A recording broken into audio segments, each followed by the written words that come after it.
자, 우리 먼저 아멘으로 하나님을 예배합시다. 할렐루야. 오늘도 같은 자리에 나오셔서 또 같은 말씀 앞에 서 있는 우리 모든 예배자분들 예수님의 이름으로 환영하고 축복해 드립니다. 자, 우리 먼저 또 신앙 고백을 같이 드리도록 하겠습니다. 큰 목소리로 고백하겠습니다. 믿음은 들음은 한 번만 더 선포하는 마음으로 큰 소리로 믿음은 들음은 믿으시기 바랍니다. 계속 많이 들으셔야 됩니다. 자, 오늘도 역시 구약의 한 인물, 선지자입니다. 아모스라는 사람에 대해서 이 이야기를 드리도록 하겠습니다. 계속 말씀드리고 있지만 우리가 특정 인물을 알아야 된다 이런 맥락은 아닙니다. 이제 그러기에는 이 설교 시간이 일주일에 한 번 여러분들하고 만나서 나누는 이 시간이 아깝죠. 자, 이 시간이 지향하는 것은 특별한 인물을 알아야 된다가 아니라 하나님을 알고 또 하나님의 뜻을 잘 알아서 우리가 그리스도인으로서 참되게 살아가는 게 이제 그게 이 시간이 가지고 있는 중요한 가치겠죠. 근데 그 하나님을 알기 위해서는 우리가 보아야 될 인물 혹은 사건 혹은 이야기가 있다 이 얘기입니다. 자, 우리가 누군가를 알기 위해서도 그러잖아요. 어떤 사람을 알기 위해서도 그 사람만 쳐다보는 게 아니라 그 사람이 다니는 학교가 어딘지 또 그 사람의 집안 분위기는 어떤지 어떤 친구들을 주로 사귀는지 우리가 이런 거 보잖아요. 같은 맥락이라고 생각하면 될 것 같습니다. 자, 물론 성경에는 우리 그리스도인들이 가장 염두해야 되는 인물도 있습니다. 단연 예수님이십니다. 우리의 주님이 되신 예수님이세요. 하지만 그 예수님도 당신의 그 인간적인 삶 속에서, 사역 속에서 제자들에게 하셨던 말씀에는 이런 말씀이 있어요. 나를 본 자는 아버지를 보았거늘. 자, 그러니까 그 예수님 역시도, 예수님이라는 그 인물 역시도 본인의 사역과 삶의 태도를 통해서 결국 누가 증거되기를 또 누가 증거가 되어야만 한다고 말씀하셨는가? 예, 하나님. 예, 그렇죠. 본인이 너무 잘 알고 있는 거예요. 자, 그래서 예수님을 비롯한 우리가 성경의 여러 인물들을 우리가 살피는 거고 이게 꽤 중요한 일입니다. 왜냐하면은 그 인물 자체가 중요한 게 아니라 그 인물 속에서, 그 이야기 속에서 하나님의 메시지가 있기 때문에 그렇습니다. 그 메시지가 중요합니다. 자, 오늘도 그 인물들을 보는 겁니다. 특별히 이제 아모스라는 사람을 볼 건데 이제 또 그 인물에 앞서서 잠깐 소개해드리고 싶은 인물이 있습니다. 두 명의 판사입니다. 자, 첫 번째는 천종호라는 판사분이십니다. 아마 아는 분도 있을 거라 생각합니다. 인터넷상에 올라온 영상을 보면 그 일진들을 향해서 호통치는 판사님으로 유명한 분이세요. 보신 분도 있을 거라 생각합니다. 어리다는 이유로 촉법을 교묘하게 이용하는 그 어린 녀석들이 그 법정에서조차 그 오만한 태도를 보일 때 안 돼, 돌아가를 외치던 그 판사님으로 유명한 분입니다. 근데 그러한 판결과 호통, 그의 호통이 단지 그 판사의 성향의 문제인가? 그렇진 않죠. 그래야 될 필요가 있는 것 뿐입니다. 예.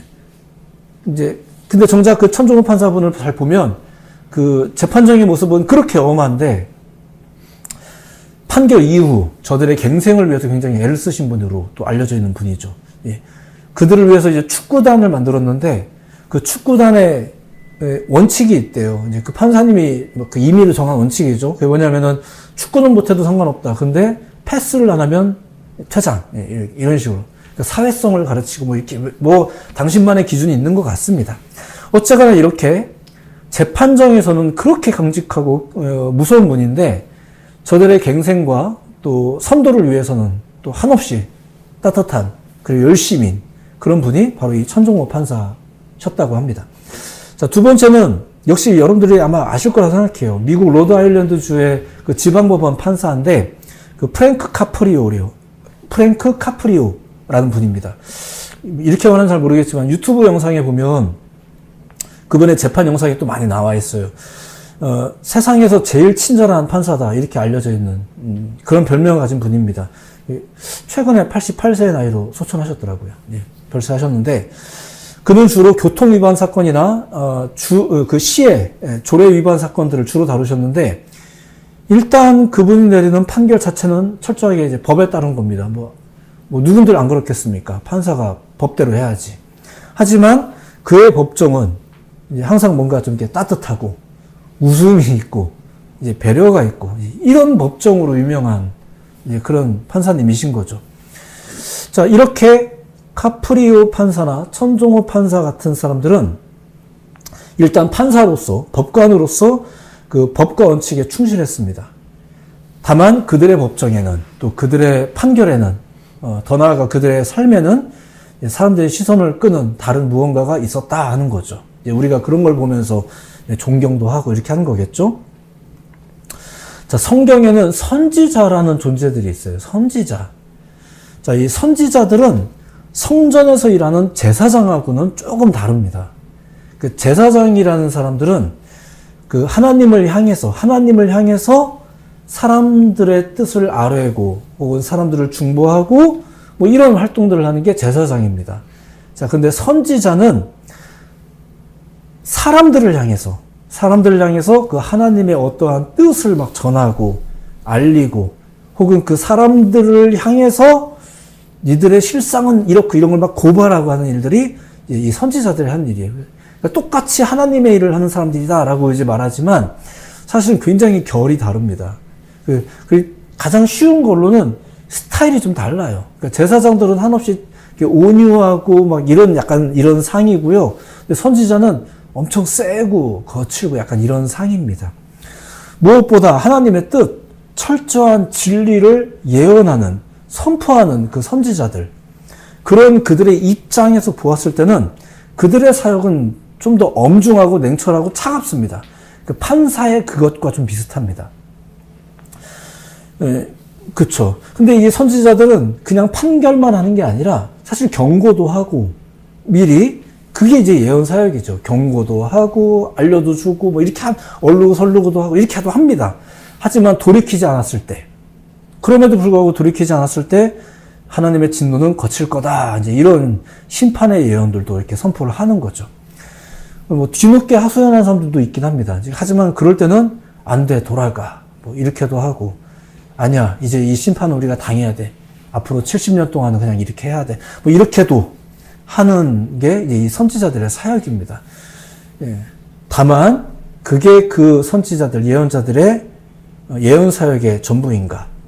그렇지 않다라는 겁니다. 두 판사님 이야기를 먼저 이야기한 것도 그들이 그렇게 판결만 하고 끝내던가 그러지 않았다라는 걸 잠깐 소개해 드린 거예요. 그리고 오늘 소개해 드리려는 아모스도 이제 마찬가지다. 이 얘기를 이제 소개를 해 드릴까 합니다. 저는 실제로 그 재판이 이루어지는 법정에 가본 적은 없고, 대신에 이제 법정 문제를 겪고 있는 성도님들이라든가 그런 일에 많이 연루됐던 적은 있지만, 아무튼 그렇습니다. 근데 그 법정을 가본 적은 없어요. 근데 짐작해 보면은 이렇습니다. 거기에는 어떤 것들이 운영이 될까? 그 법정 안에서는 그 짐작이지만 아마 그렇지 않을까. 자, 먼저 그 법정에서는 사건의 실상이라는 것이 드러나는 현장이지 않을까 싶습니다. 아무래도 그렇겠죠? 어떤 증거나 기록물들을 통해서 막 이것이 팩트다 이러면서 이제 밝혀지는 상황이 막 연출이 됩니다. 물론 무엇이 진짜냐, 무엇이 진짜 실상이냐 이걸 가지고 뭐 양쪽에서 싸우는 풍경도 연출이 되지만 어쨌거나 그 자리에서는 실체라는 것이 조명이 됩니다. 실체라는 게 있어요. 실체가 드러나는 게 생각보다 불편한 일입니다. 하지만 실체가 드러나는 일이 있어요. 자, 두 번째, 그 사건과 관련된 철저한 원칙이라는 게 또 드러나겠죠. 쉽게 말해 법. 자, 그러다 보니까 그 법에 또 전문가들도 그 자리에 있지 않겠습니까? 그들은 법을 소개함과 더불어 심지어 적용도 합니다. 그래서 벌을 주어야 된다. 그래서 벌을 주면 안 된다. 뭐 이런 이야기들이 있잖아요. 그런 겁니다. 법이 철저한 원칙이 드러난과 더불어 어떠한 적용도 드러납니다. 자, 근데 그 법정에는 철저한 원칙이라는 것을 잘 모르는 사람들도 있잖아요. 그러면 그 사람들은 그 철저한 원칙이 드러날 때마다 혹은 적용될 때마다 당황도 하고 기뻐도 하고 그렇습니다. 어쨌거나 그 자리에는 철저한 원칙이라는 게 있습니다. 자, 세 번째는 그 원칙에 따른 판결이라는 게 있어요. 판결. 그렇죠. 사실은 그 판결 때문에 그 법정이 열리는 거잖아요. 모든 실상과 그리고 철저한 원칙이 드러나면서 나오게 되는 법적인 결론. 그게 이제 판결이잖아요. 만약에 판결이 안 나면 어떻게 되나요? 어떻게 되나요? 대충 아시겠지만 다음에 다시 모입니다. 또 와요. 또 와서 뭐예요? 다시 실체를 막 드러내요. 그리고 다시 철저한 원칙을 막 뒤밀어요. 이게 굉장히 힘들대요. 경험해 보신 분들에 의하면. 어쨌거나 판결을 내야 되니까. 어떻게든 판결을 내야죠. 계속해서 실상을 까발리고 계속해서 원칙을 들이밀고 적용하고 이런 괴로운 일이 펼쳐집니다. 결과적으로는 죄 지은 사람이 두려워하는 게 뭐예요? 바로 그 판결입니다. 근데 죄 없는 사람은 또 어때요? 마찬가지로 빨리 판결이 났으면 좋겠어요. 그래야 더 이상 이렇게 괜한 실상을 다 드러낸다거나 이 살벌한 원칙에 계속 시달린다거나 이러지 않을 수 있으니까 어떻게든 이 판결이 중요하죠. 판결이라는 게 있어요. 자, 이게 재판 현장에서 벌어지는 일들입니다. 모든 실상이 드러난다는 것, 그리고 철저한 원칙이 또 드러난다는 것, 그리고 심지어 판결이 드러난다는 것. 자, 이런 것들. 이게 어려운 거예요, 사실은. 그 현장이 주는 위압감이라는 게 있죠. 설령 지은 죄가 없어도 괜히 그런 데 있으면 위압감이 든다고 해요. 저도 서초동만 가도 답답해요. 진짜로. 그리고 운전하다가 괜히 경찰차만 옆에 지나가도 괜히 그냥 위축되고 이렇습니다. 다만 아까 소개해드렸듯이 카프리오 판사나 이런 사람들, 그 재판장의 분위기와 현장을 좀 다르게 했다. 천종호 같은 분들 어때요? 또 거기에서는 엄했지만 또 어떻게 그가 재판 이유를 어떻게 했던가 이런 걸 잠깐 본 것입니다. 사실 생각해보면 법정에서의 그런 긴장감이 굉장히 중요하고 필요합니다. 우리의 실상을 명확하게 보고, 그렇죠? 예.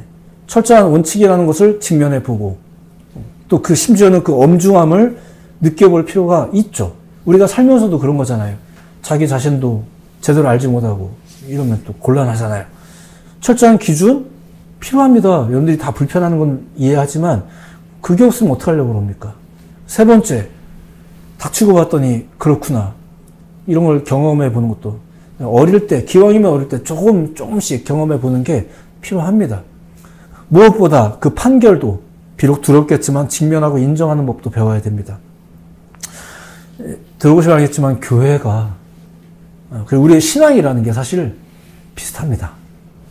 모든 실상이, 우리는 사실 덮어두고 싶은 것도 많겠지만 사실 우리의 실상이 드러납니다. 왜 드러나는지 아세요? 그 철저한 원칙이 있기 때문에. 그리고 그 철저한 원칙이라는 것이 빛이기 때문에 그렇습니다. 빛 앞에는 어둠이 드러나니까, 밝게 드러나니까. 여러분들 병원에 가면은 이렇게 찍어갖고 보여주잖아요. 그게 빛으로 찍는 거잖아요. 빛으로 찍으면 문제 있는 부분과 문제 없는 부분이 어둠과 밝음으로 표현하고, 이걸 우리는 잘 못 알아보지만 의사들은 알아보니까 막 설명해 주잖아요. 우리가 볼 땐 그냥 다 흑백인데 다 이렇게 설명해 주잖아요.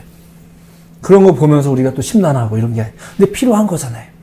실상이 드러나고 철저한 원칙이 있고 심지어는 판결과도 무관하지 않아요. 너 기도 안 해서 그래. 뭐 이런 말들. 좀 불편하죠. 불편하지만 때로는 이런 말도 오늘날은 또 그렇게 해도 안 해요. 웬만하면 목사님들이 매너가 있어가지고. 근데 옛날에는 그런 걸로 되게 많이 혼났거든요. 우리가 성도님들이 목사님한테 맨날 혼났어요. 기도 안 해서 그렇다고 집사님 권사님 정신 차리라고. 이런 얘기 많이 들었단 말이에요. 근데 사실 그게 굉장히 중요한 문제입니다. 다만 그게 다는 아닌 거죠. 심지어 재판정도 그게 다가 아니라고 두 판사님을 소개해드렸는데 교회가 그게 다인가? 선지자는 제사장과는 달리 좀 엄중한 선포를 하는 사람들인데 그게 단가? 그게 아닌 거죠. 그래서 우리가 예배 후에 밥 먹는 거예요. 밥이 메인은 아니에요. 밥이 메인은 아닌데 그게 예배를 또 귀하게 만들고 예배를 또 환기하는 또 놀라운 기능을 하기 때문에 우리가 다 같이 꼭 밥을 먹는 겁니다. 자, 아모스라는 선지자, 이제 그 선지자 볼 건데, 성경에 기록된 대부분의 선지자들이 그 유독 메시지가 거칩니다. 근데 아모스는 둘째가라는 서러운 사람 중에 하나입니다. 아주 유명한 사람이죠. 그는 신앙적인 면에서 뿐만 아니라 사회 정의에 대해서도 아주 신랄하게, 잠시 후에 소개하겠지만 남의 동네에 가서 막 외쳐댔던 사람이 바로 이 아모스입니다. 자, 그가 활동했던 시기에 대해서 잠깐 보자면 이스라엘이 남과 북으로 갈라진 이후 한 170년 정도가 지난 후였습니다. 그 처음에 이스라엘이 남과 북으로 갈라진 이후에 나름대로 그 신앙의 정통성을 유지하던 남유다는 조금 안정적이었었어요. 근데 북이스라엘은 뭐 신앙적인 건 뭐 말할 것도 없고 정치적으로도 잦은 쿠데타 때문에 왕도 자꾸 바뀌어가면서 이러면서 아주 나라가 안정적이지 못했습니다. 근데 한 170년 정도 지나고 나니까 이제 어떻게든 좀 안정은 잡죠. 안정되긴 하죠. 근데 그게 좋아졌다는 뜻은 아닙니다. 특히 북이스라엘만 놓고 보자면 외적으로 보았을 때는 그 나름대로 나라는 틀을 잡아요. 근데 그 실제로 그 북이스라엘은 경제적으로도 국가적으로도 어느 정도는 안정적이었고 번영했던 시기였다고 합니다. 이 아모스가 활동했던 시기는. 그런데 뭐 영적인 면에서는 뭐 말할 것도 없죠. 아주 극에 달하는 시대였었습니다. 바로 그러한 때에 남유다에, 다른 동네잖아요. 남유다에 그냥 멀쩡히 잘 살고 있는 어떤 한 사람을 하나님이 부르신 거예요. 너 저기 가서 전해야 될 말이 있다. 그게 이제 아모스입니다. 아모스는 그렇게 남유다 사람이었습니다. 그러다가 남의 동네에 가서 예언 활동을 하게 되죠. 우리는 지금 그를 선지자라고 이제 부르고는 있지만 사실 북이스라엘의 입장에서 보자면 이 아모스는, 남의 동네에서 온 이 아모스는 선지자가 아니었습니다. 그리고 실제로 아모스는 남유다의 드고아라는 곳에서 양을 치는 목동이었고 그 뽕나무를 배양하던 농부였었습니다. 네. 그렇죠. 우리가 보통 선지자라 함은 하나님의 강권적인 부르심을 받아서 그 사역을 감당하는 사람들을 칭할 때 그렇게 말합니다. 근데 그 북이스라엘, 영적으로 많이 피폐했다라고 말하는 그 북이스라엘에는 선지자 학교라던가 왕실 및 성전 소속의 선지자들, 이렇게 제사장하고는 좀 다르지만 제도권 안에 있는 전문 선지자 그룹이 있었다고 해요. 그게 왜 있죠? 나라가 특별히 믿음이 좋은 것도 아닌데. 근데 아모스는 어떠냐? 스스로도 이렇게 밝혔습니다. 아모스가 아마샤에게 대답하여 이르되 나는 선지자가 아니며 선지자의 아들도 아니라 나는 목자요 뽕나무를 재배하는 자로서 양떼를 따를 때에 여호와께서 나를 데려다가 여호와께서 내게 이르시기를 가서 내 백성 이스라엘에게 예언하라 하셨다. 이게 본인이 밝히는 거예요. 본인은 아예 자기는 선지자 아니라고까지 말을 했어요. 그러니까 소위 평신도였다가, 오늘날의 표현을 하자면 평신도였다가 부름받아서 지금 예언 활동을 하는 사람이 그 아모스였었습니다. 사실 우리는 그냥 그런 사람을 선지자라고 부릅니다. 근데 우리가 알만한 대표적 선지자들이 다 그런 식으로 대부분 예언 사역을 했어요. 그런데 당시 북이스라엘에서는 직업적 선지자 그룹이 있었다니까요. 직업적 선지자 그룹이 있었어요. 나름대로 야훼 신앙의 정통성을 거부했던 그들이 오히려 그런 조직을 가지고 있는 거죠. 왜 가지고 있는지 모르겠어요. 알 것도 같은데 잘 모르겠어요. 아무튼 그렇습니다. 어쨌든 그들은 아모스의 예언 활동을 거슬려 했습니다. 그래서 아모스에게 말할 때 이렇게 말했습니다. 너는 유다 땅, 그러니까 너희 동네로 가서 거기서나 예언하면서 밥벌이를 해라. 이렇게 말했어요. 이게 제가 소개를 안 할 수는 없는데 굉장히 비참한 이야기입니다. 자기들이 한 사역이, 그러니까 오늘날로 따지면 목회 사역이 그냥 밥벌이라고 말하는 거예요. 저도 목사로서 이렇게 말하는 게 참 비참하고 그렇긴 한데, 그 시대의 북이스라엘의 그 선지자들이 그런 생각을 가지고 있었던 것 같아요. 그러니까 자기들이 그러니까 저 사람도 그럴 거라고 생각을 하는 거죠. 그러니까 니네 동네 가서 하라는 거예요. 이게 참 슬픈 일입니다. 참 민망한 이야기예요. 자, 그런데 아모스 어떤 사람이었다고요? 북이스라엘 관점에서 보자면 전문적인 선지자는 아니었지만 이제 오늘 이야기의 핵심 같은 거예요. 선지자의 영성을 가진 사람이었죠. 제가 굳이 그냥 직업적으로 선지자다라고 규정하지 않고 선지자의 영성을 가졌다라고 표현하는 이유는 결론 때 이야기하겠습니다만, 어쨌거나 그렇게 하나님의 부르심으로 인해서 선지자의 영성을 가진 사람이었습니다. 본인은 심지어 아니래요, 자기가. 어쨌거나 하나님의 영이 그에게 임했고 그래서 그는 선지자의 영성을 가진 그런 사람이었고 그 사명에 충성했습니다. 자, 그래서 어떻게 했냐? 그의 사역이라는 건 어떤 거예요? 직업적 사역자가 아니었기 때문에 그가 하는 모든 활동은 그 소위 자비장 사역입니다. 누가 월급 주는 거 아니니까. 그리고 그런 사람은 돈을 받으면서 일하는 게 아니다 보니까 타협이 없어요. 조심할 이유가 없죠. 그냥 하는 거예요. 그 메시지가 진실해요. 물론 좀 거칠긴 합니다. 그럴 수밖에 없고 사실은 그래야 됩니다. 오늘날 사실 그 목회자 역시도 삶과 사역을 위해서는 그 사례가 필요합니다. 하지만 때로 그 물질과 관련해서 목회자들 역시도 메시지가 변질되는 경우가 사실 많이 있습니다. 부끄럽지만 사실입니다. 정치 지도자들의 부정을 알면서도 그들을 위해서 축복기도 해준다거나 성도들의 바람이 참 저건 아닌데 싶으면서도 그냥 축복기도 해주고 뭐 이렇게 해준다거나 이런 게 사실은 오늘날에 그냥 있어요. 자, 그게 아모스가 활동하던 시대 북쪽 이스라엘의 선지자 그룹이 하던 일들이었습니다. 그들의 영적인 상황이 그랬었죠. 그런 그들이다 보니까 아모스 같이 이렇게 뭐 말도 안 듣고 그냥 지 말 그 막 거칠게 막 예언하는 이런 사람들이 싫죠. 그러니까 이제 넌 전문적인 사역자도 아닌 것이 뭐 이러면서 이제 얘기하는 겁니다. 자, 그런데 오늘 본문은 아모스의 그 사역이 마냥 거칠기만 한 것은 아니었다 하는 걸 또 보여주는 내용이거든요. 그걸 이제 빠르게 잠깐만 보자면 이렇습니다. 오늘 본문이 제가 7장 부분인데 여기가 아모스가 선지자로 부름받아서 보게 된 5가지 환상에 대한 내용입니다. 그 중에 첫 번째 그 메뚜기 재앙 환상인데 들어보십시오. 이게 오늘 본문의 내용입니다. 그냥 1절 주 여호와께서 내게 보이신 것이 이러하니라. 환상으로 보여주신 거.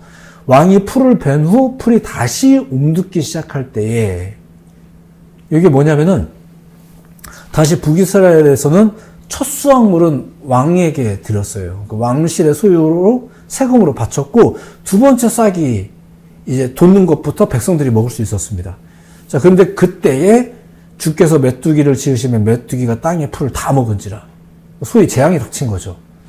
우리가 이런 걸 보면 하나님 너무하신다 싶을 수도 있겠지만 그게 당시 북이스라엘의 죄악이 얼마나 컸는지를 보여주는 그들의 실상에 따른 하나님의 판결의 크기였었어요.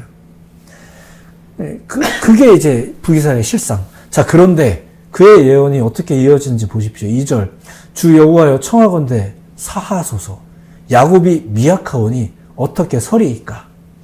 아모스는 지금 그 환상을 보더니 북이스라엘의 연약함을 호소하면서 심판을 거두어 달라고 중보하는 거예요. 자, 그러자 무슨 일이 벌어지는가? 3절 여호와께서 이에 대하여 뜻을 돌이키셨으므로 이것이 이루어지지 아니하리라. 여호와께서 말씀하셨느니라. 그 심판을 철회하신 거죠. 아무 일도 일어나지 않은 거예요. 아무 일도 일어나지 않는 게 복인 것도 있어요. 자, 선지자들, 예언자들의 예언이 굉장히 거칠다고 했죠. 대부분은 실상을 드러내는 말이거나 또 하나님의 그 거친 철저한 원칙을 소개하다 보니까 심지어는 그 결과까지 막 쏟아내다 보니까 굉장히 거칠어요. 근데 거칠기만 한 것은 아니다라는 것을 오늘 잠깐 또 소개하는 겁니다. 하나님의 뜻을 전함과 더불어 중보도 하죠. 사실 그런 선지자는 성경에 언급된 여러 선지자들 중에서도 손에 꼽습니다. 여러분들이 가끔 막 누가 중보해서 하나님의 뜻을 철회했다 이런 얘기 언뜻 들어보신 적이 있죠. 잘 생각해 보세요. 그게 누군지. 그게 선지자 시대 이전에 전적인 지도자, 영적 지도자로 있었, 절대적인 지도자로 있었던 아브라함, 모세 때 얘기지. 선지자들은, 예언자들은 원래 그런 일을 하는 사람들이 아니에요. 그냥 하나님의 뜻을, 냉철한 뜻을 전하고 끝이에요. 그래서 실제로 성경에 기록된 많은 선지자들이 있는데 그 중에 이렇게 중보 기도까지 하는 사람은 사실 몇 명 되지는 않습니다. 그런데 그 중에 하나가 이렇게 거친 아모스였다란 얘기예요. 그만큼 아모스의 중보 기도는 좀 특별한 겁니다. 아모스는 거침없이 그것조차도 행하는 거예요. 따지고 보면 본인조차 자기가 전문적인 선지자라고 생각을 하지 않으니까 뭐 괜찮을지도 모르겠죠. 거침이 없는 겁니다. 오늘 본문에 담지는 않았지만 그 아모스가 본 5가지 환상 중에 이 본문이 첫 번째고요. 두 번째, 이게 4절부터의 내용인데 그게 불의 징벌이거든요. 그것도 아모스의 중보를 통해 유예가 됩니다. 이런 이야기가 있었어요. 이런 이야기가 7장 초반에 있었던 거고, 근데 이제 이후에 북이스라엘의 나름 정통 선지자들이 그를 이제 미워하면서 쫓아내라고 했던 거죠. 넌 니네 동네 가서 해라, 막 이러면서. 자, 그러면 아모스는 그 말 듣고 쫓겨났을까? 안 갔습니다. 버텼습니다. 따지고 보면 그들의 말을 들을 필요도 없는 거죠. 내가 그들 그룹에 있는 것도 아니고. 무시해버리는 거죠. 저들이 요구하고 협박을 해도 따지고 보면 그 말을 들어야 될 이유도 없는 거니까 그냥 무시합니다. 그리고 자기가 할 거 합니다. 거칠게 심판의 선포도 하고 또 거칠게 저들을 위해서 중보도 하고 그러다가 할 거 다 하고 나서야 비로소 자기 고향으로 돌아갔습니다. 그 시대가 어떤 시대였는지를 생각해 본다면 사실 살아서 돌아간 것도 대단한 거긴 합니다. 자, 어쨌거나 그렇게 그는 사역을 했습니다. 자, 오늘날을 생각해 보면 어떤가? 비정상적인 사건이 너무 일상적으로 벌어지는 그런 시대가 아닌가 싶습니다. 똑같은 범죄라도 뭔가 더 참혹하고 비상식적인 주장이 버젓이 울려 퍼지고 부정이라고 규정이 되었는데도 불구하고 공공연하게 그게 계속해서 벌어지고 뭐 이런 일이 너무 많은 시대를 우리가 살고 있는 것 같습니다. 이게 우리의 실상이겠죠. 우리가 살고 있는 이 실상. 우리는 이 실상을 또 냉철하게 바라볼 필요도 있습니다. 이러한 실상은 또 철저한 하나님의 법도 앞에서 명확히 조명될 수 있어요. 물론 사람들은 그런 걸 별로 좋아하진 않습니다. 하지만 반드시 그럴 필요가 있죠. 아무도 그것을 말해주지 않는다면 사람들은 자신이 죄악에 빠진 줄도 모르고 살아갈 수밖에 없기 때문에 그렇습니다. 심지어 엄중한 판결도 마찬가지입니다. 너 이렇게 하면 망할 거야. 막 재수없게 그런 소리 한다고 아닙니다. 이게 사실 굉장히 중요한 경계함을 위해서입니다. 우리가 다 그 썩어 문드러진 폐 사진을 보여주면서 담배 많이 피시면 이렇게 됩니다. 이런 이야기가 필요한 이유가 다 있는 거잖아요. 그러니까 흉하긴 해도 그 사진들 한 번 정도 보세요. 보시면 담배만 뚝 떨어지겠지. 그러니까 그럴 필요가 있어서 그런 거지 않습니까? 그러니까 판결도 중요합니다. 다만 그게 다인가? 그게 예언의 전부인가? 하나님의 심판이라는 게 정말 이 답 없는 인류를 향해서 이 죄악을 향해서 날카로운 칼날을 휘두르는 걸로 끝인가? 그렇지 않다라는 거예요. 그렇지 않다라는 것을 가장 거친 선지자였지만 이 아모스가 오히려 보여주더라는 것입니다. 선지자로서 사역을 하고 있지만 오히려 정통 선지자가 아니라는 사실 때문에 훨씬 더 자유롭게 남의 동네에서 활동하는 것이라 힘든 것도 있겠지만 남의 동네이기 때문에 또 눈치 볼 것도 없고 사례를 받지 않다 보니까 힘든 것도 있겠지만 또 눈치 볼 것도 없고 뭐 이러면서 하나님의 뜻을 전하고 그러면서 또 하나님의 사랑을 가진 게 많아서 나타나는 게 아니라 가진 게 적어도 나타내던 사람, 그게 아모스였다라는 이야기를 잠깐 소개해드린 겁니다. 자, 이제 말씀을 정리하면 그렇습니다. 아모스가 그러했다라고 설명하긴 했지만 사실 이게 선지자라는 틀 안에서의 있는 그런 모습이기만 할까? 아닙니다. 이게 하나님의 마음을 따르는 사람들의 모습입니다. 하나님의 영에 취한 사람들의 모습입니다. 예수님께서 오셔서 우리에게 가르쳐 주신 신앙이 그런 거고요. 그리고 성령을 통해서 완성된 그리스도인들의 모습이 이런 겁니다. 그러니까 하나님의 영에 이끌림 받는 사람. 그게 옛날에는 선지자라는 특정한 인물이었지만 그 지난주 설교가 그거였잖아요. 요엘이라는 예언자가 말했다고. 그때는 특별한 사람들만의 이야기였지만 이제 시간이 지나서 누구나 다 하나님의 영에 충만해지는 시대가 올 거다. 그런 예언을 요엘이 했다고 지난주 설교 소개했죠. 그들은 하나님의 영에 이끌림 받는 사람들은 거칠 게 없으면서도 철저한 원칙이 있죠. 뭔가 허술하면서도 사랑이 넘칩니다.